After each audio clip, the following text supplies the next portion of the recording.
Hey everybody, thank you for once again checking in, and today we're going to look at a new lens. It's this one, the TTArtisan 35mm f1.8. So I've been shooting this lens over the past few days and I've had a lot of fun with it. It's a really nice little lens. It's sitting here on my Fujifilm X-T3 where it looks nice and balanced. It doesn't look too big. It just gives the camera a nice balance and a nice size. So it's very good in that respect. It's a light and portable lens. It doesn't add very much weight to the camera. It's a 35mm, but because we have an APS-C sensor in the Fujifilm cameras, the X-T3 here, then that gives a full frame equivalent focal length of about 50mm. In fact, it's exactly 52.5mm. So this lens is a standard lens, what is sometimes called a standard lens, the 50mm focal length. And it's equivalent to the Nifty 50, so-called Nifty 50 on full frame. So it's a very general, very all-purpose sort of lens that you can just leave on your camera, and it's good for quite a wide range of photographic situations. It's light and portable, so it promises to be a great walk-around lens too. Let's have a closer look. So here's a closer look at the lens, and it looks pretty nice on the X-T3. Here it's just balanced nicely and it's a nice size. It doesn't look or feel too big. Here's the lens cap, a squeezy design, which is nice. And there we can see the front of the lens, and we can just get a glimpse of the coatings there if I catch the light on the glass. This is a mostly metal lens. It does have one or two plastic parts. I think the focus ring may be plastic. It does feel like plastic. It's not quite as cold to the touch as the rest of the lens. It's a nice big focus ring. There's plenty of room there, and you can adjust it with your finger if you're focusing manually. This is a very nicely made lens, and it does have a premium feel. Everything's nicely finished. All the tolerances are nice. The focus ring moves very, very smoothly, and all of the clearances are really nicely done. This is a very nicely put together lens. It does have a lens hood. It comes with a lens hood, and you will need that. Here is the hood. It's quite an unusual design. This is metal, and it'll clip on the front of the camera thusly, and it just clicks into place. That does mean you can't use the lens cap while you've got the hood on, I think. No, the lens cap won't go on there, but that's no problem because the front of the lens is protected by the metal of the hood. You will need a hood with this lens because it does like to flare, so if you're in bright sunlight, you're going to need to use that hood quite a bit. So let's take the lens off the camera, see what we can see.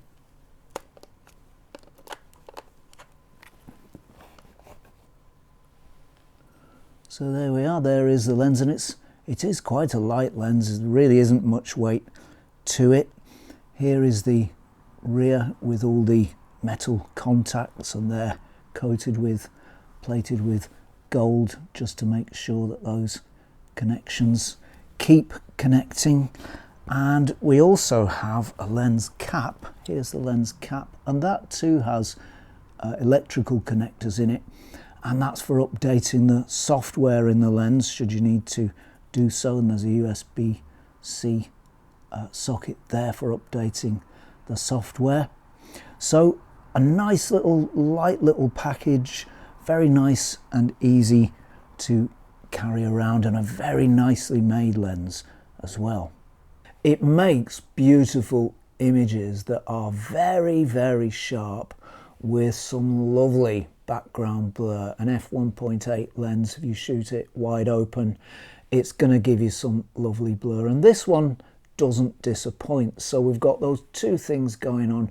Very, very sharp subject and a beautiful blurred background. So we get a kind of a 3D effect with this lens. I'm not sure if it's as sharp as my Fujifilm XC15-45. That is an astonishingly razor sharp lens, but this lens is very, very sharp, and it does render a very high amount of detail in your shots. So none of the shots I made did I look at and think, oh gosh, that shot is quite soft. So you can shoot this lens, it's a modern lens, you can shoot it wide open all day and still get really sharp shots with that beautiful background blur in the background. It will sharpen up, like all lenses, it will sharpen up a little if you stop it down, but honestly, wide open at f1.8, I didn't see any need to stop down. I got very, very sharp images out of it, and I wanted that blur. This is a lens that will make you some blur. It's a general sort of lens, general photographic use, but in most situations, if you keep that aperture open, it will make some blur for you, even when the subject is reasonably far away. I don't know, maybe 6 to 8, maybe 10 feet or so, perhaps a couple of meters, maybe even 3 meters. You'll still get some separation. It will still give you some background blur, so you still retain that separation between subject and background, and that's a really nice feature to have. The blur itself is generally soft and nice and smooth. It can be a little bit rough here and there, but it's generally very smooth in the manner of modern lenses. However, I wouldn't say that the blur from this lens is a fully modern sort of rendering. A lot of modern lenses make very smooth blur at any combination of distances between the camera, the subject and the background. This one is a little different. It's a little more like a vintage lens in that respect, in that the blur is not always absolutely creamy smooth. It does go a little bit wild sometimes. It does have a little bit of a mind of its own.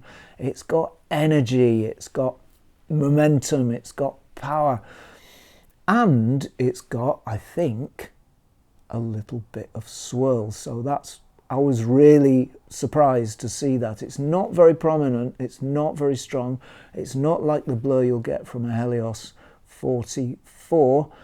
It's more like the blur you might get from, gosh, I don't know, a Pancolar, let's say, a Carl Zeiss Jena Pancolar, which does have the swirl effect, but to a lesser extent. This one has that swirl effect minimally. It's there, but it's to a rather lesser extent than it is in some vintage lenses.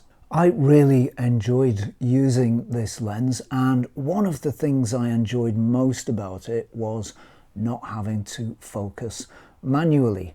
I do enjoy manual focusing. It's a nice experience to use those beautiful old lenses and just turn that beautifully weighted focus ring until the peaking tells you you're absolutely on point and in sharp focus. I do enjoy that process, but it takes time, and it was very refreshing to just have a camera that you push the button and it focuses almost instantly. No need to think, no need to plan, no need to draw attention to yourself focusing. You just raise the camera and shoot. It focuses very, very quickly, almost instantly.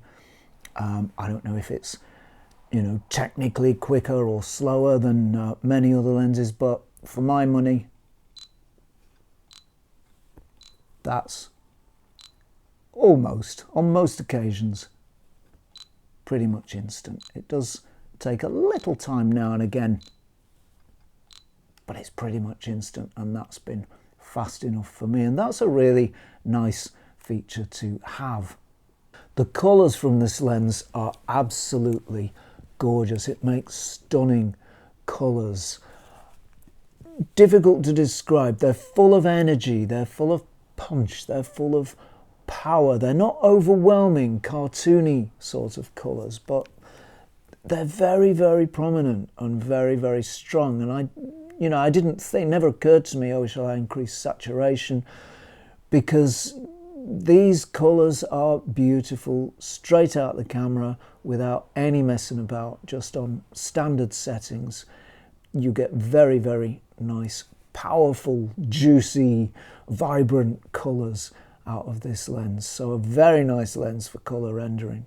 If you want to go manual focus, you can. It's got a nice big focusing ring here, which has a very, very nice weight and feel to it. That's actually a lovely feel. That could be a mechanical focus ring.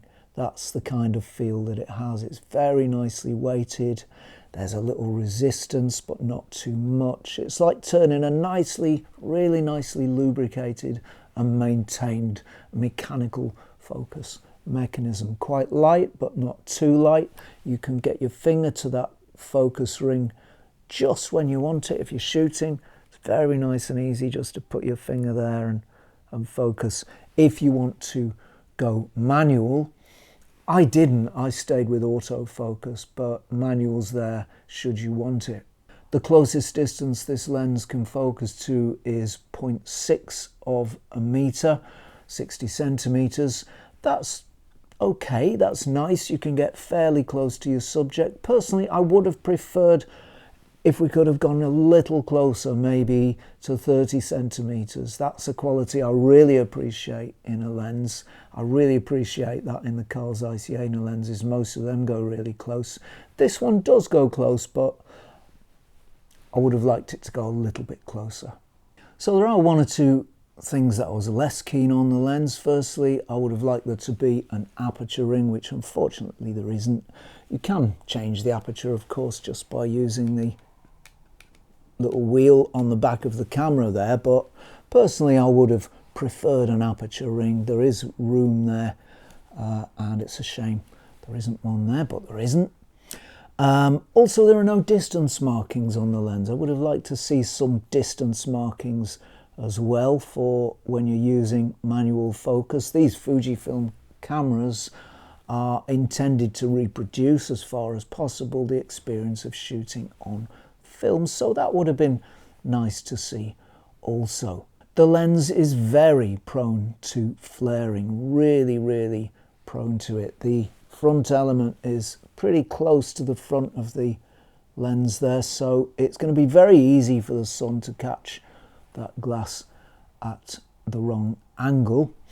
There is a supplied hood, which you've seen a little earlier, and that is very necessary for this lens because it really does catch the light. But if you want some nice old school sort of low contrast shots, you can just turn it to the point just before it flares out and washes out, and you get a beautiful low contrast shot filled with light. Generally though, there isn't much to criticize on this lens. It's a beautiful little thing and it makes some really beautiful images, and I've really enjoyed using it and playing around with it and making images with it and getting an autofocus lens onto this Fujifilm X-T3. Most of the lenses it's shot have been old manual lenses, so it's nice to get a fresh modern electronic one on there. But not just any old fresh modern electronic lens. This is a modern lens that does reproduce some of the qualities of those older lenses.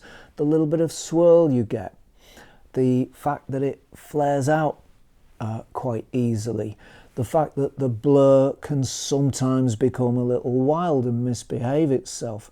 All those are features of older lenses, of vintage lenses that we love so much on mirrorless cameras. I love so much on mirrorless cameras.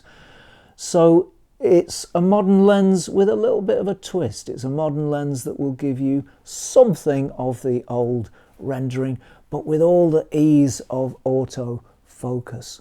It's a beautiful little lens. You can take it anywhere. It's very light, it's very portable, and you can shoot it wide open all day long. It makes some really nice images. I've been really blown away by some of the images that this little lens has made. It's a take anywhere lens. You can take it anywhere and not think about it.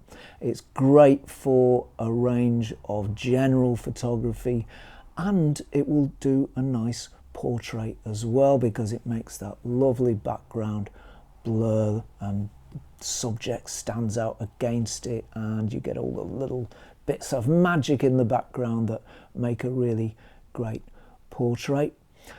I particularly enjoyed using it on the street. Actually, it was good to not have to manually focus, which takes a little time, and you know, you're in danger of missing the shots. I found it really came into its own on the street, especially as it can give that bit of background blur, and especially as that blur is somewhat reminiscent of blur from the older vintage lenses.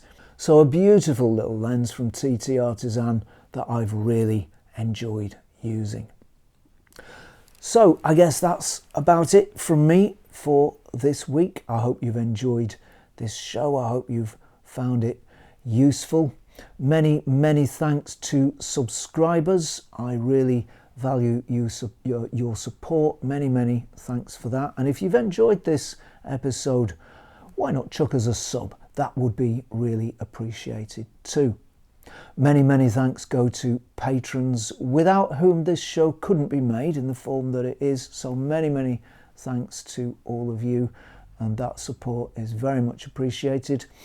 If you would like to support this channel, you can do that over at www.patreon.com/Zenography, and you can do that for as little as $1 per month. As from me, that's it for now. So thank you very much for watching, and if you're not too busy next week around this time, please do join me for a spot more Zenography. Cheerio all.